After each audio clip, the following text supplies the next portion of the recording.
Welcome, ladies and gentlemen, to the Kim Barrett Show. I am your host, Kim Barrett. On today's episode, we have the lovely Francesca Moi, better known as the Meetup Queen, joining us. So we're about to jump into the episode with her. So if you're someone who's thought of growing their business using workshops, meetups, events, you do not want to miss this episode. Francesca talks about how she got started and then where she is today and how she leveraged those organic strategies in between. So if you've been looking at using organic marketing, this is the episode you're going to want to listen to. But let's not delay, let's jump into it.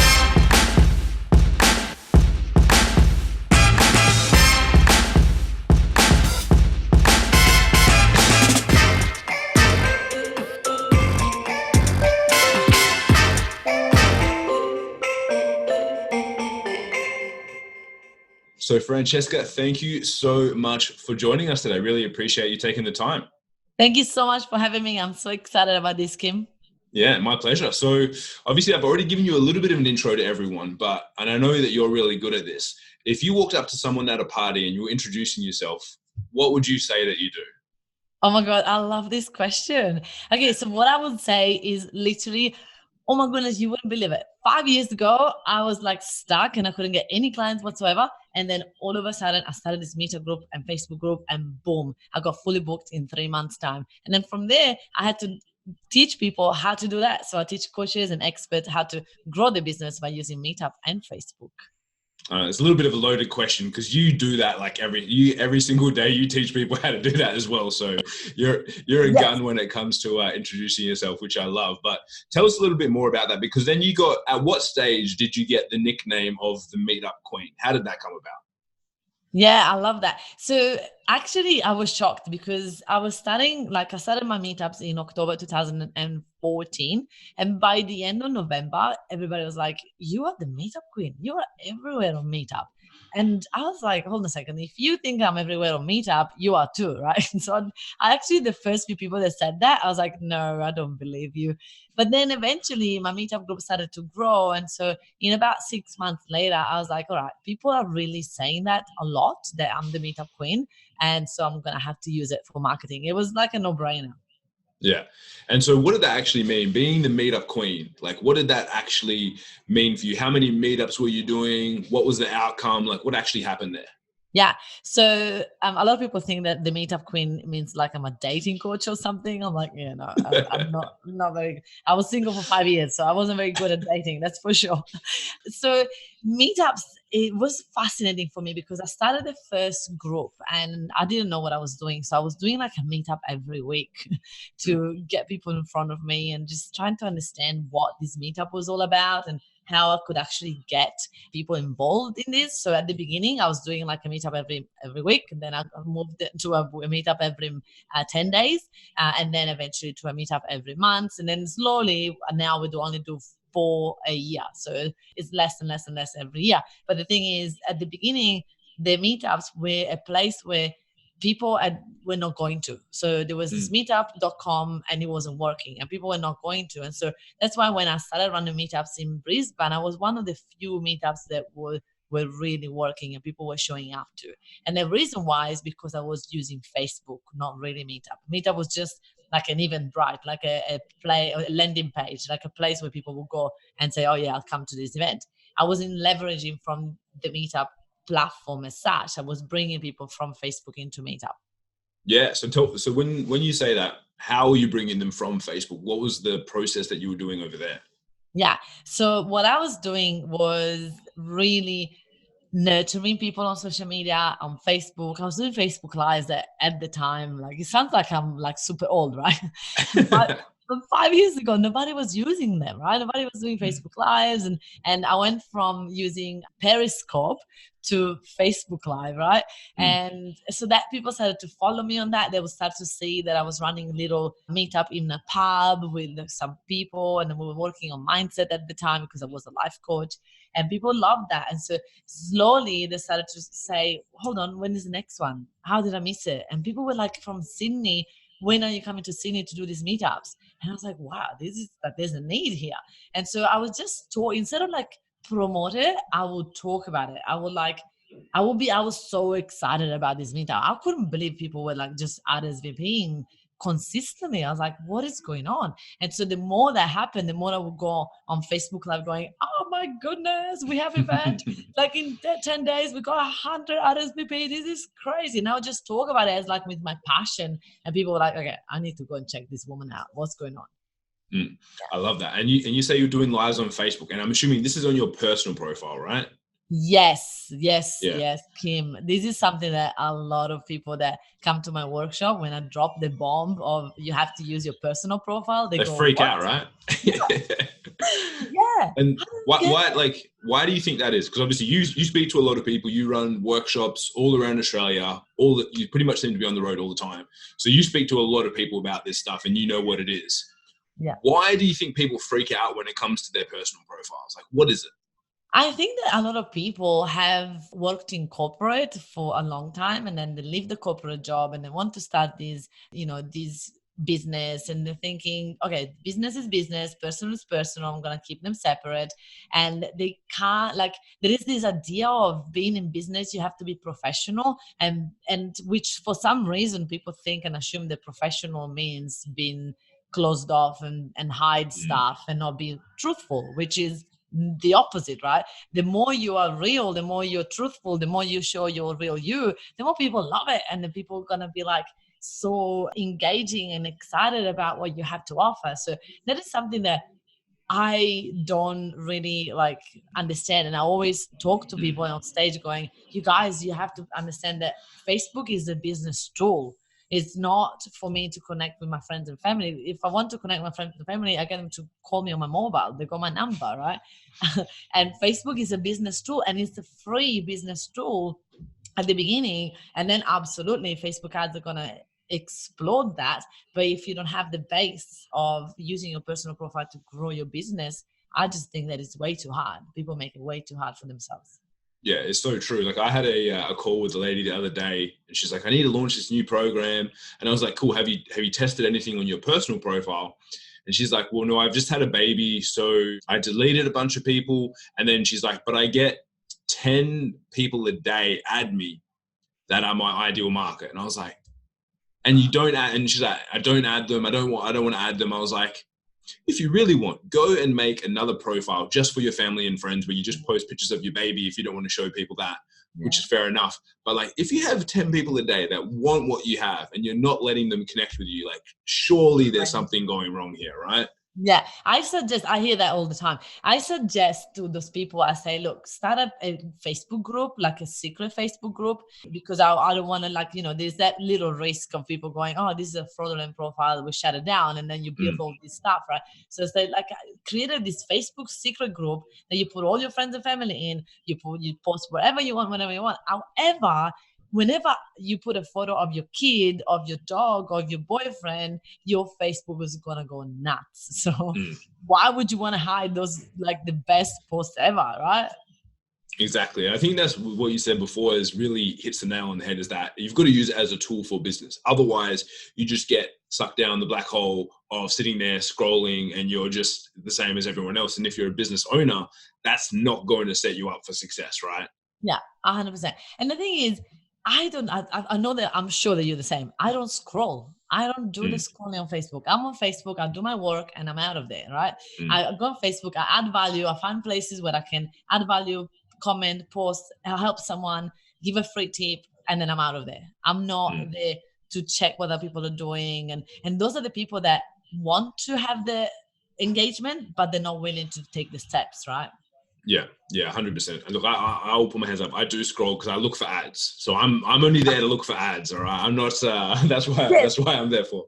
I love it. But you're scrolling with purpose. You're not just scrolling to scroll. And that's the thing. When people scroll to scroll, then they assume that Facebook is a waste of time. When it's not. If you use Facebook strategically and you have a reason and a timer to go, okay, I'm gonna go on Facebook for 15 minutes to add value like a crazy person, and then I'm out of there, and then I'm gonna look after something else, right? Yeah, that's so true.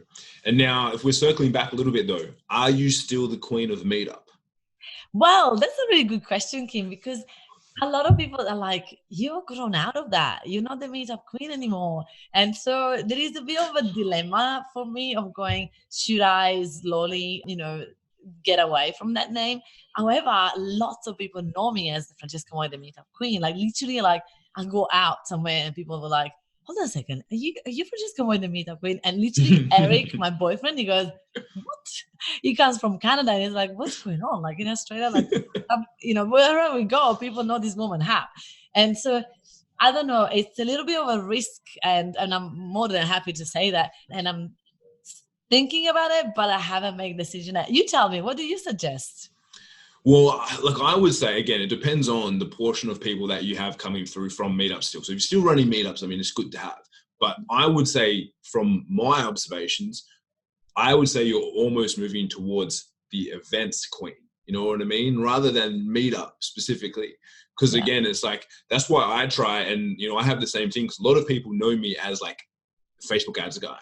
Like Kim does Facebook ads. But I'm like, well, if Facebook ads disappeared, or Meetup disappeared, both of us would lose that name, right? It's like, well, that's gone. So you don't want to be known as the Periscope queen, right? Yeah. It's like, well, if that's gone, it's like, what's is Periscope? Like, what you run submarines? I don't know, right? So you want to make sure that it's something that lasts. So my whole focus this year for me is positioning around advertising. So I'm going for I literally write down one of my goals every day is like #1 advertising consultant in the world. So I feel that if I'm known as the advertising guy, doesn't matter if it is Facebook, what platform Instagram, you use. Yeah, it's that. And same, that's why I think for you, it's like events. If you're the events queen, doesn't matter if you run events via Meetup, Facebook, Instagram, LinkedIn, right? You are known as the person who does events, because one of your big things is like, how do you help people get bums on seats? Right. Yeah. And the big one for that, and I'll asterisk that for any Americans listening, because I went to an event in the US and these Americans were there, and they're talking about when they came to Australia and they got really annoyed at the promoter because he's like, man, we need to just get these bums on seats. And he thought that he was calling all of the attendees bums, as in like, you're like, you know what I mean? Like calling them, you're a bum. And it's like, I was like, no. In Australia, bums is literally butts. It's like, we want people to come in. It's not called saying that they're bums. It's like, we need to get literally physically butts sitting inside seats. So it's like, it's so interesting when you look at the Americans and they're like, oh, these Australians, they call their clients bums and all this sort of stuff. And I was like, well, no, we don't do that. That's not what we do here. No. So it's so confusing, right? It's funny to say that, Kim, at one workshop, this lady was super offended and she said, look, I think you should stop saying bums on seat and start to say heart on seat. I'm like, okay, I appreciate it. I understand your point of view. I'm not trying to offend anybody. It's just a say. And I'm like literally stuck because I've got a book called like The Bums and Seats, right? So when my co-author of that book went to Australia, Natasha Denman, went to America with that book, she was like the same. People were like, what is that? Yeah, exactly. They get they're freaked out about it, right? Because it doesn't make sense to them and what they think of it. But as I said, like that's one of the things that you guys are both known for, is like filling up your events and workshops, and then obviously retreats and other things too. So I think like me personally, that's where I would be like positioning yourself as the events queen, Love it. Well, everybody watch out for that. I'm going to start with my 2020 goal is to transition from the Meetup Queen to the event queen. And even I would say like the organic way to build events, right? So, because that's what we've done a lot. And that's what people come to us for. They go like, we don't have budget for Facebook ads yet. How can we get started? And the beauty about this is that, they get started with organic, but then eventually they do need, if they want to get to $1 million business, they don't need to scale it with Facebook advertising, right? Yeah, exactly. And so touch on that a little bit. Like if someone's coming in and they are starting out and they're like, cool, I don't have that. Like what could someone, if they have the right, obviously they need to have the right strategies and tactics in place to do it. But if someone was going, I think I do want to do events and I'm going to do them, what sort of success could they potentially expect to see if they are leveraging organic to get people to come along to workshops and things like that? Look, I have taught people to fill rooms with like 20 to 25 people without paying any money in advertising. So, and that consistently. The thing is, what happens is that a lot of people do that for a little while and then they get stuck into the event running. So events running business is a whole new story, right?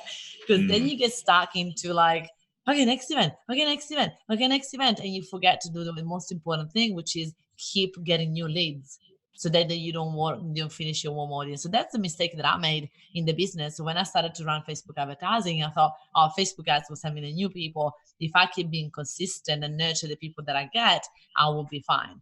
And it worked for the first year because I think I still had a backlash of all the people from the past, but then it sort of stopped. And I was like, oh, what's happening here? And so I have to always find ways to bring new leads and get new email addresses and do challenges and do things at the top of the funnel. Too many people forget the top of the funnel. They're all trying to make money. They're all trying to go like, okay, how do I sell? It's like, no. Nurture, add value. And that's what, if you do that enough, then, one client of mine is making 500,000 without any Facebook advertising and did multiple national tours in 1 year. So it's possible. It is a lot of work. And that's why, having a virtual assistant that does the social media promotion is a must. Yeah, well, because you've got to spend either time or you've got to spend money, right? That's the only two options that you have. So if you don't have the money, spend the time, do the hard work, keep putting in that work, and you can grow it. Like literally, I had the same thing. I had a conversation with a lady last night. I was speaking at an event I was being interviewed about Facebook ads, and she's like, Kim, like my business is doing well. Same thing, about $500,000 a year, and she's like, but I don't want $500,000. I want much more. So I need help to take it to the next level, which is obviously what we help people do. But she did the same, all organic, grew it up from there. Because I think sometimes people go, oh, I've got to choose one or the other. But in an ideal world, like if you've got time and a little bit of money, put the things together and then let it push and grow forward, right? That's the most important thing, I think, anyway. 100%. So are you still, like, in a world where everyone's saying that things are going super digital and, kids these days, they only look at their phones and they don't go out and talk to their friends, are people still going to events? Oh, yes. People are actually craving that connection nowadays. Like literally 2 days ago, I did an event here in Brisbane. We kept adding chairs. Like it was crazy. Like I was speaking already half an hour in thinking, this is it. The number is it. That the doors were shut. And my team keep opening the door and keep adding chairs, like 6, 7, 8 chairs. And I was like, what is going on? And when I did an exercise of teaching them how to introduce themselves and use the story to introduce themselves, I couldn't shut them up. Like everybody was so excited about talking. And I actually said on stage, I said, look, you guys, you are all so afraid of friending someone on social media and start a conversation on social media because you're afraid of someone saying, how do I know you? But the thing is, you're now talking to a stranger about your story and you never met it before, right? So what's the difference between talking face-to-face and talking online? It's exactly the same. And it goes both ways, right? So a lot of people think, oh, people don't go out anymore. Yes, they do. And when they do, they love that connection. And so also you can bring that on social media and use that as a networking way to get to know people, because I found a lot of really good friends from social media. Exactly. And I think when you couple them and bring them together, so when you meet people and then you meet them in person, it just makes things so much more like fun and exciting. You know what I mean? It's like that, because then they're like, well, I've kind of known you and followed you a little bit on social media and I feel like I know you, and then meet them in person. It's like, wow, you are like the same type of person, which is awesome. And it just accelerates the relationship, which is really cool. Yeah. So, and then exactly, sorry, but that's the point that a lot of people miss. You said the exact thing. You are the same person.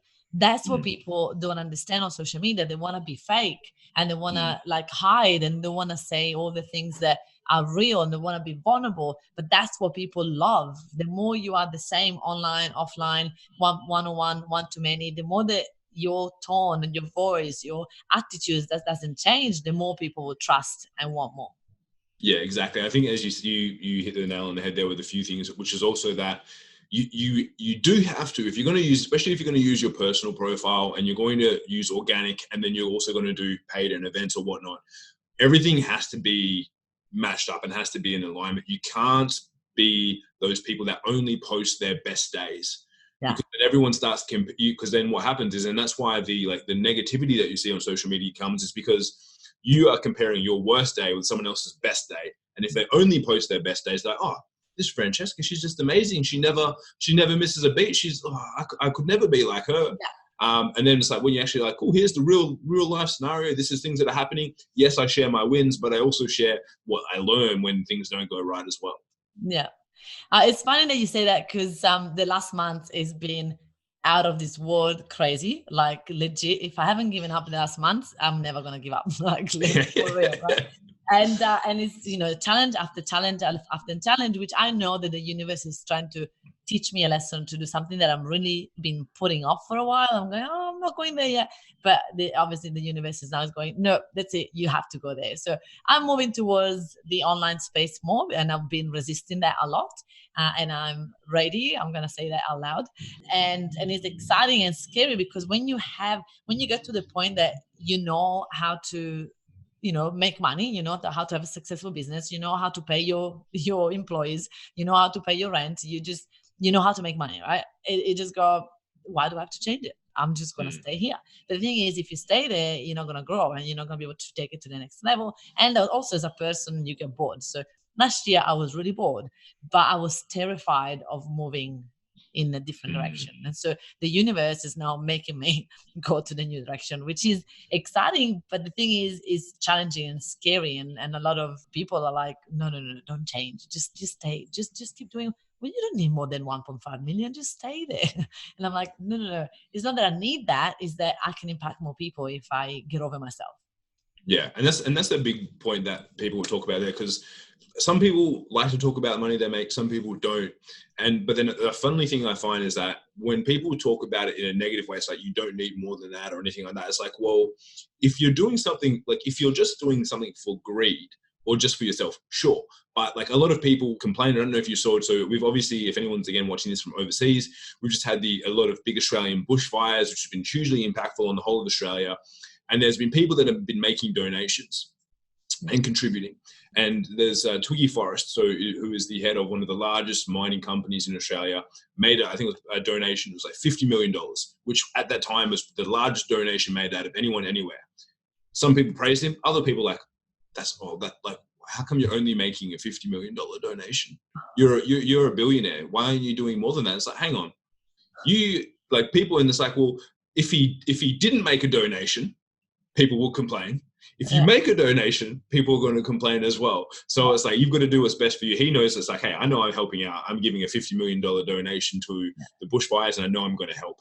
So again, when it comes to people looking at the income, it's like, if you know you're going to help people, like you can only help more. It's like, cool, if you can only do, if he wasn't a billionaire, he may have only been able to do a $500 donation. Yeah. So by having that, he's able to help and contribute at a much larger scale, whether people like it or not. Yeah. And it doesn't need to say it to anybody either if he doesn't want to. Like, we don't have to share how much we're making in our business. But the reason why I like to share it is because when I talk to someone, I want to know what the business is looking like, not because I'm judging someone from the money that they're making, but I want to be challenging my brain on what else is possible. So I want to look, at people that are making more than me and going, oh, is that possible? Okay, show me how. And so I'm interested. When I want to invest in someone, that's the first thing that I ask. I'm like, look, if you want me to work with you, I want to know how much you're making, because I want to know that you're making more than me, because if not, I don't want to learn from you right now, right? Or if it's something about growing the business, if it's about something else, that doesn't really matter what they're making. But the thing is, for me, it's important to be transparent in every way, because that's when people trust you even more, right?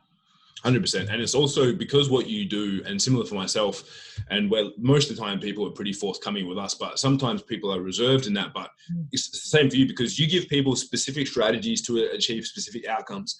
If someone comes to you and they're earning 50 grand a year, or they come to you and they're earning 500 grand a year, you're going to make very different recommendations on what they should do. It's like, at 50 grand a year, cool, here's my basic strategy to get more bums on seats, do this every week.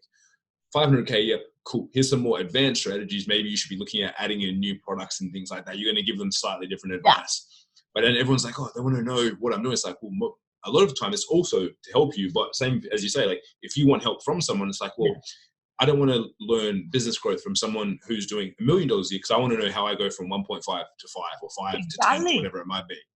100%. And there was one, I remember once I do have a qualifying form after my workshops that I give to people if they want to join the mafia. They need to have filled that out. And it says how much you're making right now and how much you want to make. And so people just keep them empty. And I go into the chat and I say, okay, I saw that you haven't put anything in here. And they're like, oh, I don't feel comfortable saying that. Or they say, I'm making, 50,000. I'm like, 50,000 a month. That's amazing. And they go, in a different business. But now I want to start this business. I'm like, okay, well then what do you make in this business? Because if I need to open this, it doesn't matter that you've got an husband that's making money. I need to know so that I can help you, right? Because if you're at different stages, there's different things that you need. And it's no embarrassment. We all been at 0 and we all been at, at 10, and then we went back to 0, and then we went back to, and it's normal, and doesn't mean nothing about the identity of the person.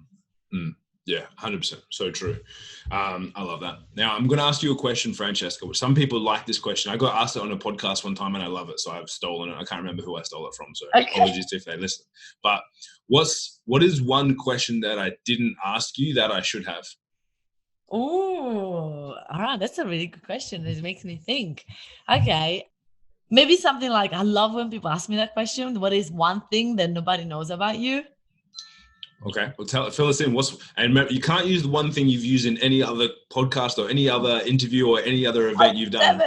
What's something that nobody knows about you? Oh, okay. All right. Nobody knows about me. Okay, so the truth is, I have been doing a little bit of a white lie on how many kilos I've lost in the last 6 months, because I was like, I don't know what to really say. So a lot of people think that I've lost between, less, and I have actually lost 22 kilos in the last 6 months, and it has been incredible. Wow! Nobody knows, so now everybody knows. There we go. I've done that to myself.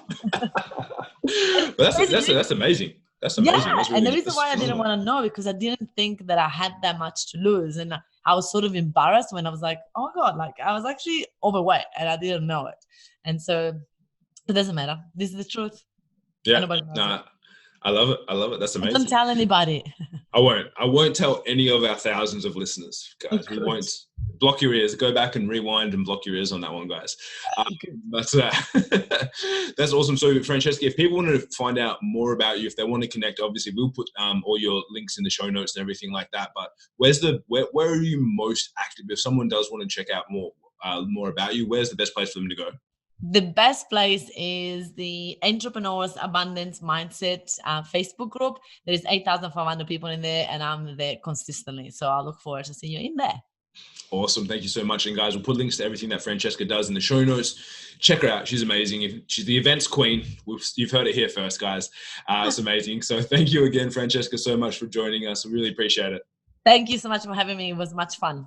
My pleasure. Bye. Cheers.